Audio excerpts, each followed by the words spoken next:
bandeko mbote na bino. Nayaka na présenter bino pasteur oyo pona koyebisa bino ke soki azalaki Congo to Mongala na minute oyo peut-être nde basi bakangi ye. Mais lokola aza muluba en tout cas moi bakanga ye na base ezate. Mais na kotia nyonso mibale ndenge ya lobi na yebite soki ezaka coïncidence nyonso mibale ndenge moko mena mekanano soki eza ndenge na te comme ça pona bomango. Voilà. Il y a un peuple aventurier sur la planète des Congolais. En tout cas, s'il y a des aventuriers, des habitants congolais. Peut-être a courage. Il y a côté le pays riche. Quand vous allez demander aux autorités pourquoi il n'y a pas l'argent. Mais quand vous suivez les informations, tel a détourné 5 millions de dollars. L'autre a détourné 250 millions. Pendant que ça n'a pas nzela mususu esenga akata 6 millions. Nzela wana ekoni kitoko pe bato ya leo. Dans le domaine de mon côté, on arrive à stabiliser. Maille, problème.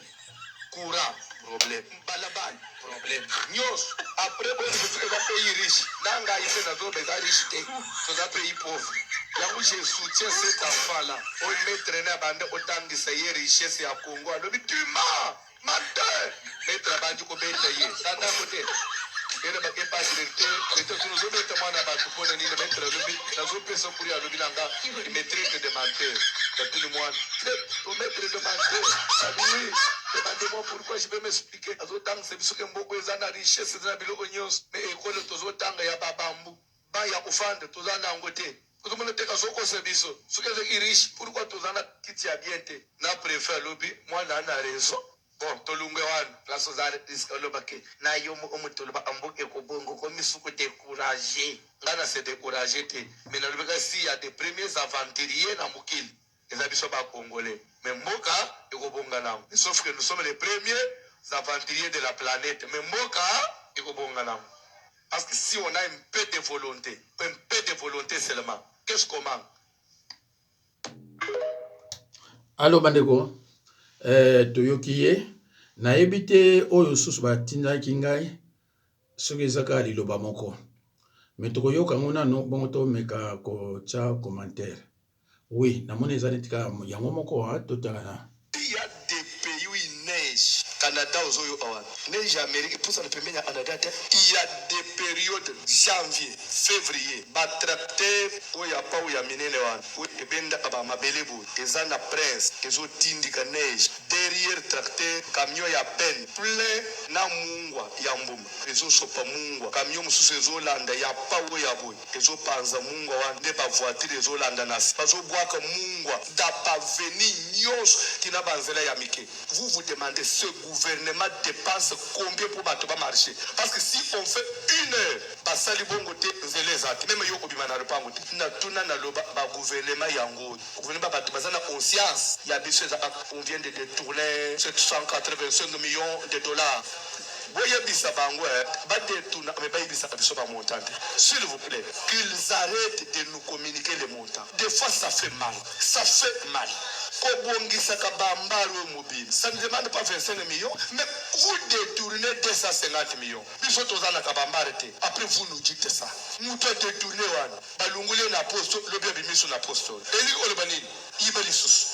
S'il vous plaît, si vous avez votre frère qui est dans le gouvernement, dites-lui, au nom du Seigneur, notre pasteur a demandé, arrêtez de nous communiquer les montants. Faites vos aventures, gardez les secrets pour vous-même. Parce que ça fait mal. Na tout n'a pas gouvernement, même à minuit. Papa, tili boso ya entrée ya porte ya lupango nyos. Et là, ba tracteur à Mickey Anin, bazo longula, bazo boaka mungo, bazo. Ça dit que va ba longoli ba keyi. 24, c'est parce que neige zone no kandenga mvule no kakawana. So 30 minutes après kangi kushibon. Okota mulate. Et ils peuvent faire comme ça pendant 3 mois. Et ça, mungo oya muna tuni baza anango kombi. Bon carburant, bon tracteur na aéroport partout pour que l'avion décolle. Bazo bois kama ya mungo likolo ba avion pour epumbo sinon te ba recteur ko bloqué. Et la vie continue. Biso libulu ya pamba ya muke. Tozo sala nango combien de temps? Bazo biso po babongisa nzela tozela elanga. Bon soki tozoki na mboka ya hiver on dirait mboka moko toza bana na bana bazanga papa papa aza te mama aza te nous sommes des orphelins.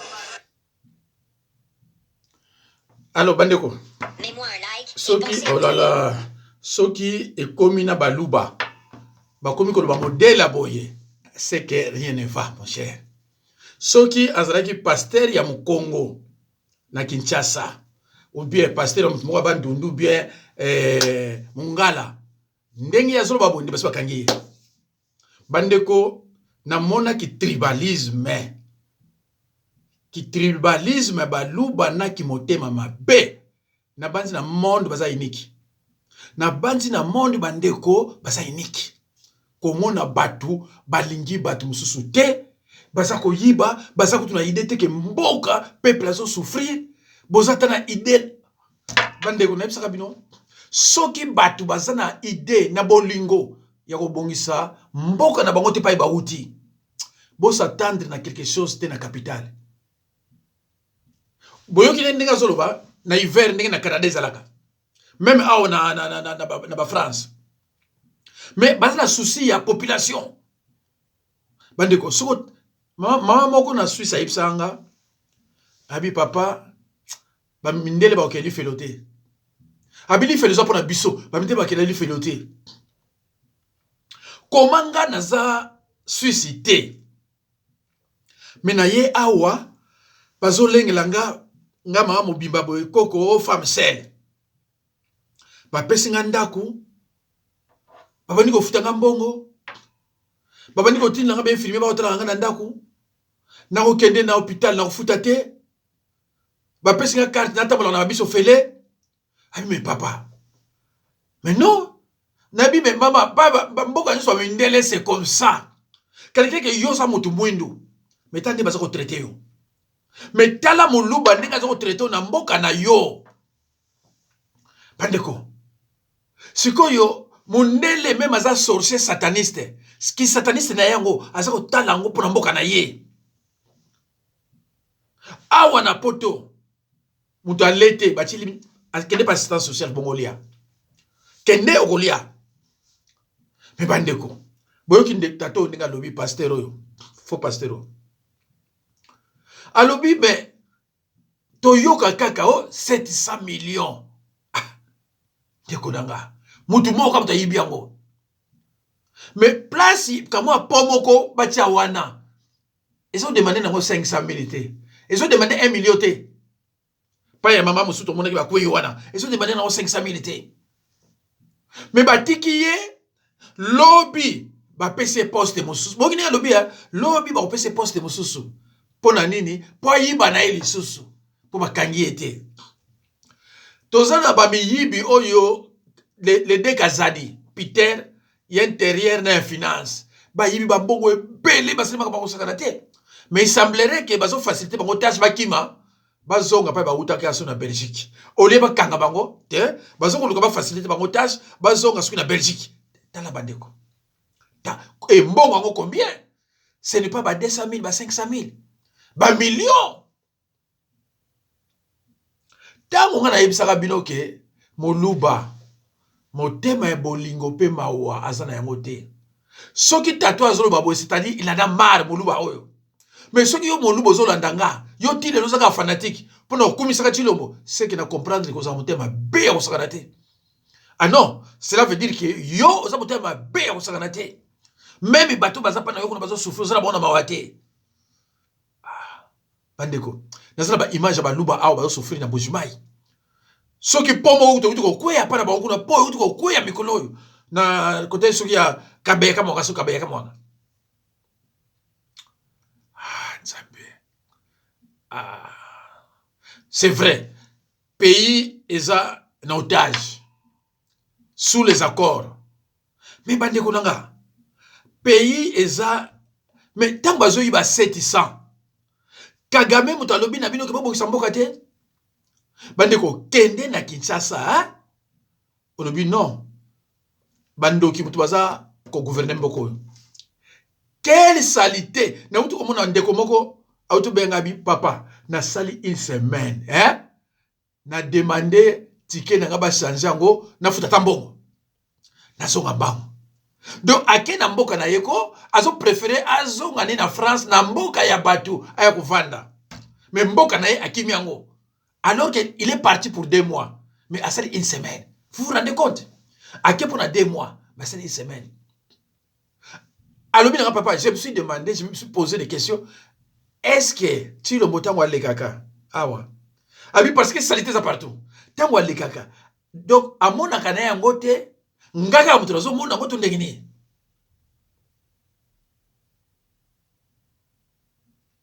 Ngaso ngo les vacances. Na kila pays d'Europe ou bien les États-Unis, na zongi. Mais Kinshasa. Donc, aux autres, mutrazo ben ministre ko, hôtel yeboye. Au but, c'est pas la peine. Hôtel mutrazo ben honorable. Honorable. Aïbi smikité. Na tout ni parlementaire, moko smik pas na binaza combien? Ah, tu l'as smik ni wana. Oh, pas ça, on a toujours un problème avec na tout ni smik na binaza combien? Aïbi na smikité.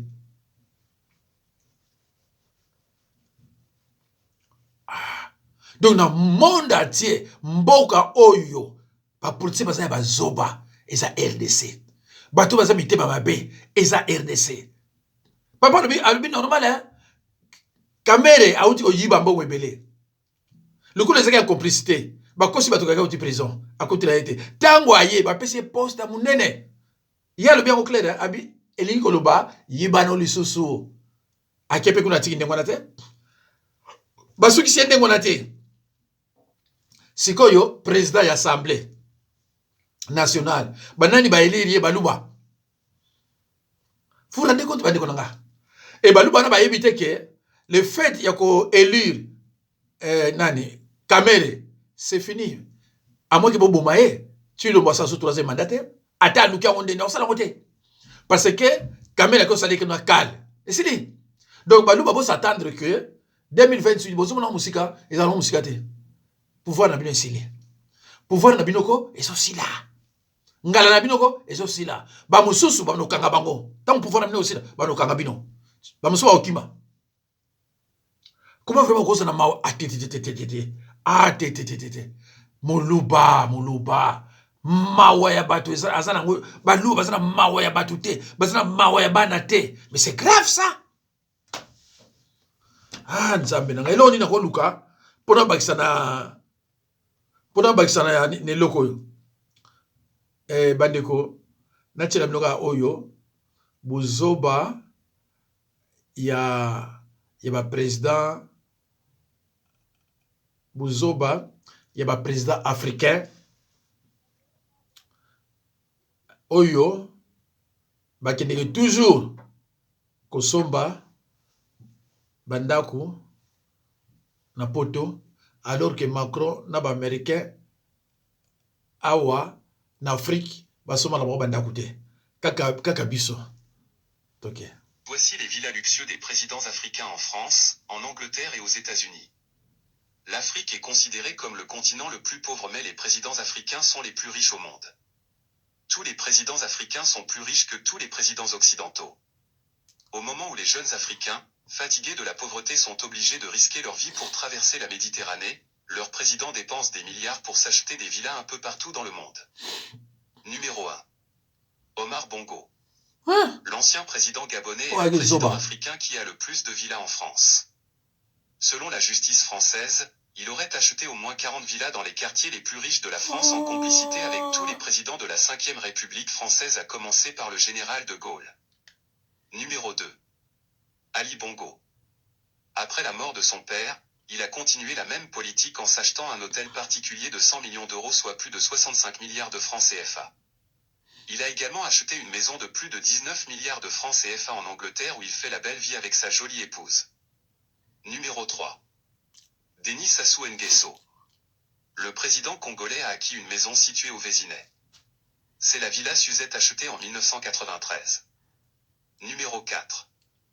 Alassane Ouattara. Le président ivoirien est propriétaire d'une résidence située dans le sud-est de la France.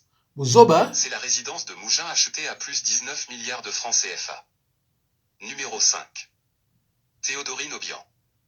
Le vice-président équato-guinéen est le propriétaire d'un hôtel particulier qu'il a acheté à plus de 19 milliards de francs CFA à Paris. Il a également acheté une maison aux États-Unis à plus de 19 milliards de francs CFA. Numéro 6. Macky Sall. L'ancien président sénégalais s'est offert une villa luxueuse à Houston aux États-Unis. Numéro 7. Ford Gnassingbé. L'actuel président togolais s'est offert une villa luxueuse de 500 millions de francs CFA en 1993 à Paris lorsqu'il était étudiant. Numéro 8. Bruce Oligui Nguema. Le président de la transition gabonaise, le général Oligui Nguema, est propriétaire de 3 villas aux États-Unis. Mais par contre, aucun président européen ni américain n'a de maison en Afrique. Abosani Mobutu, hein? Abosani Mobutu. Bandeko, nasuki wana nzambe za nabino. Merci.